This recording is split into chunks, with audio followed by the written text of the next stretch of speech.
All set. Great win.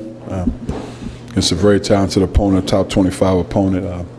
Guys did a good job competing from start to finish, out the gates. Just a tremendous effort on both ends of the floor.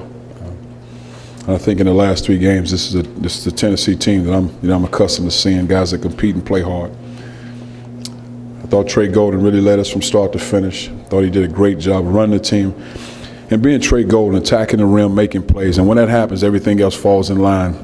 Your shooter's ready to shoot the ball, he's dribble penetrating, and now you have to identify 5 guys as opposed to maybe 2 or 3 guys. And then we've gotten better with our offense, the flow and the movement. But I think that all starts with Trey Golden. When he's playing at the way we expect him to play, everything falls in line. And it becomes a fun game. Great crowd support, tremendous energy. So it's fun to be a part of it. Coach, can you just talk about Trey? He played good at South Carolina, played good at Vandy, but this is another step. Did you see this coming, and what does it say about a kid to go through what he's been through this year, not give up and get better? Well, you know, that stretch he was going through, whatever it was he was going through, I had no clue. We were trying to figure out everything, physically, mentally, anything you can think of. Because that wasn't the guy that finished last season for us. Now that's when you have your ups and downs, your struggles as a team, because the guy you count on for production, especially at the point guard position, is not at the level it needs to be.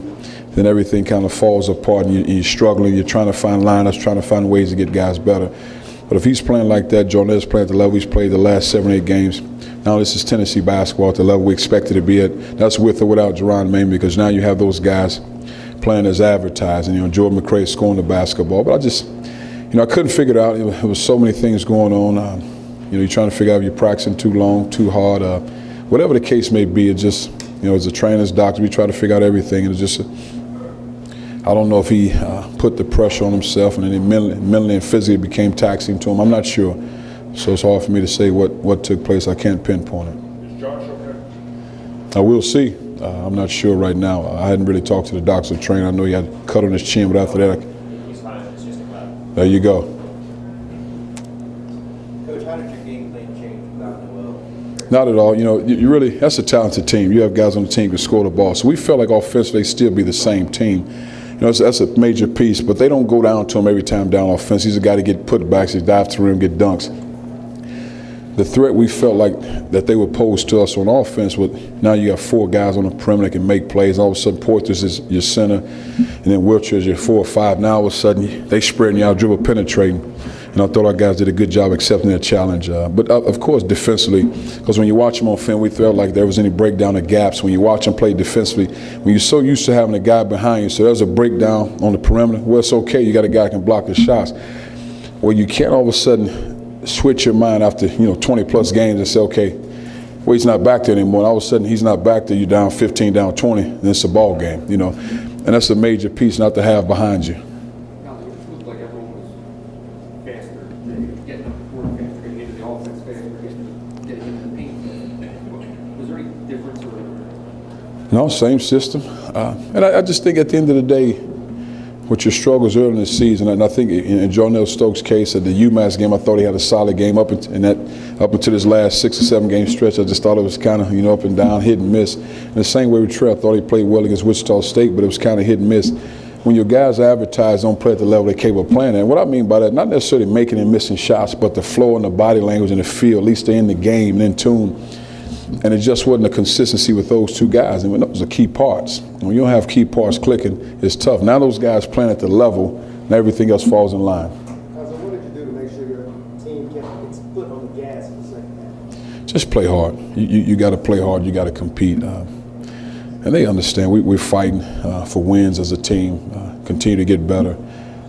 So I wasn't really worried about that. I think it was kind of one of those deals, get this game over with, because you don't want any guy to get hurt, and obviously Josh got the hit. But those are the things you look for in games like that. Continue to compete, but you don't want guys to get injured. Maybe the second year in a row that your team has gradually just improved a lot, and it seems like another run is possible this year. What's gone into that the past couple of years? Any common denominator there?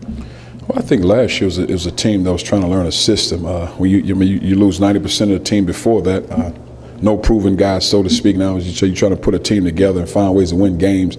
Then you have the addition of Jonell Stokes when the guys were getting better. So I think that was the case. In this case, once again, you have 2 key parts probably wasn't at the level on a consistent basis. And then you got, Derek Reese wasn't a part of a practice in the flow. Jerron Mayman is down. So you got so many factors go into that, which is not an excuse, it's a reality.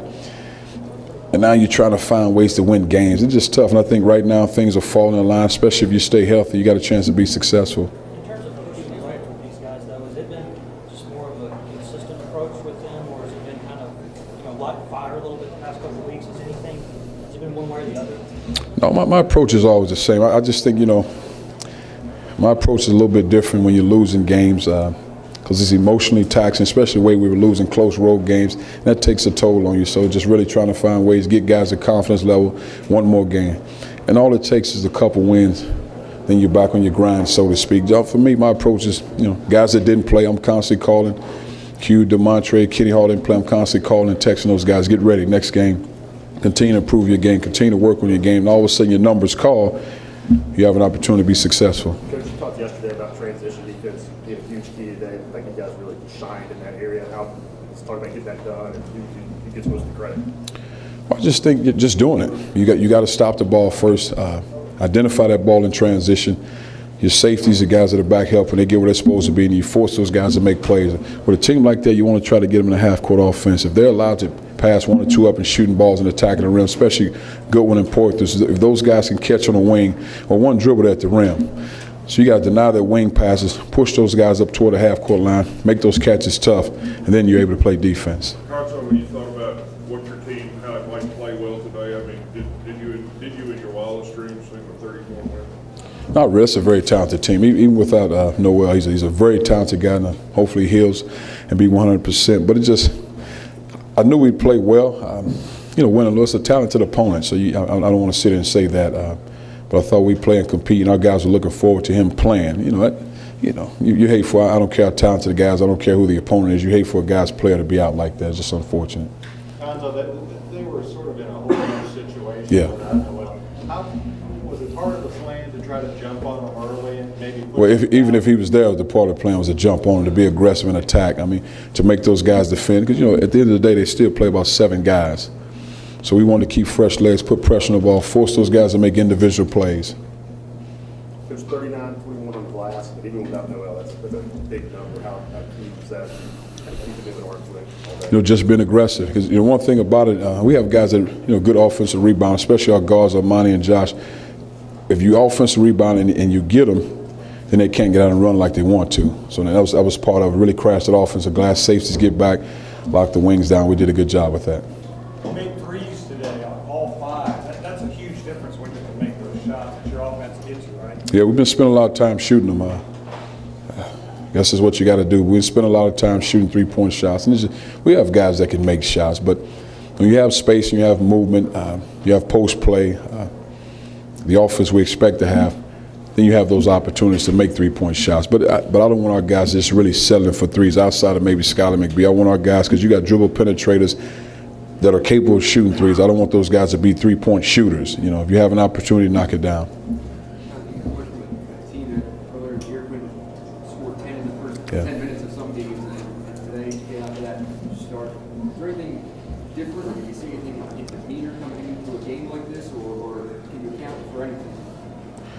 Well, I just think you guys learn to understand the system. You have a new guy like Armani Moore, and once again, Jordan Love and Trey Golden weren't the same. The guys, they were different than now. Pretty much it. I think that's the end of the day. Not to say put pressure on. The reason why we lost games because of those guys. No, I'm not saying that. But I knew when I was a player at Purdue University, if Glenn Robinson didn't play well, chances are Purdue didn't win that night. And your best players have to be what they are. And that's it. At the end of the day, that's what any team, you look at this team right here, very talented team, best players on the floor, different team. It's part of it. I was going to ask you about that, especially attacking the basket. What difference was it that Noel's not there protecting? Well, we did the same. You watch film, we did the same thing at their place, attack the rim. He blocks shots, and that's part of it. You don't shy away from a shot block. I think what he does, he gets a lot of credit for being a shot blocker, but he's also a good on-ball defender. He moves his feet where he knows how to get steals. He's one of the better defenders in the country, in my opinion, not just a shot blocker. He knows how to defend. Even though you attack the rim out, the big difference is guys knowing that he's not there. Even if he's not blocking shots, guys, in the first game you said afterward, when you're getting in there, you know he's back there. Just, as a former player. Well, I just think that's what any shot blocker. You got to take the game to him. But for us, if he was in the game plan is get him away from the rim. Then you use your dribble penetration, force him to make extra plays. But if you allow him to just sit around the rim, it could be a long night for you. So this team for several weeks, the kind of storyline was when they get consistent. Can you change things up a little bit, make them feel a little bit better? Do they feel too good now? I mean, do you worry about a little bit of a ball? I don't worry about it. When you're winning ball games, I like to have that type of worry and that issue if you're winning, because I know how I feel when you lose ball games. So no, not really. These guys understand. They want to be successful. They know the things we have to do to be successful, and they know. Because what happens is if you don't play hard, you don't defend, we don't have a lot of success. We have to play hard and defend. If the shots fall and they fall, they don't, they don't. But you got to defend and you got to play hard. Take two more. Gonzo, can you put today in context? Is this the best team effort since you've been here, the best this season? I don't know if that's, since I've been here, man, you got to look back. I mean, if that's what it is, and that's what it is, we beat a good opponent and we keep moving. It was the biggest margin, I believe, for Tennessee in the history of this series. It's like, I don't know how many hundreds of games. What does that mean? Well, there you have it. Just one of those deals. We played. I don't go into games saying, what's the numbers, what's the percentage. That's a talented opponent. We won the ball game. We played hard. We competed. They were without one of their better players. It's unfortunate, but that's part of the game. But at the end of the day, it was Tennessee winning the basketball game. That was the most important thing. Thank you, Coach. Thank you.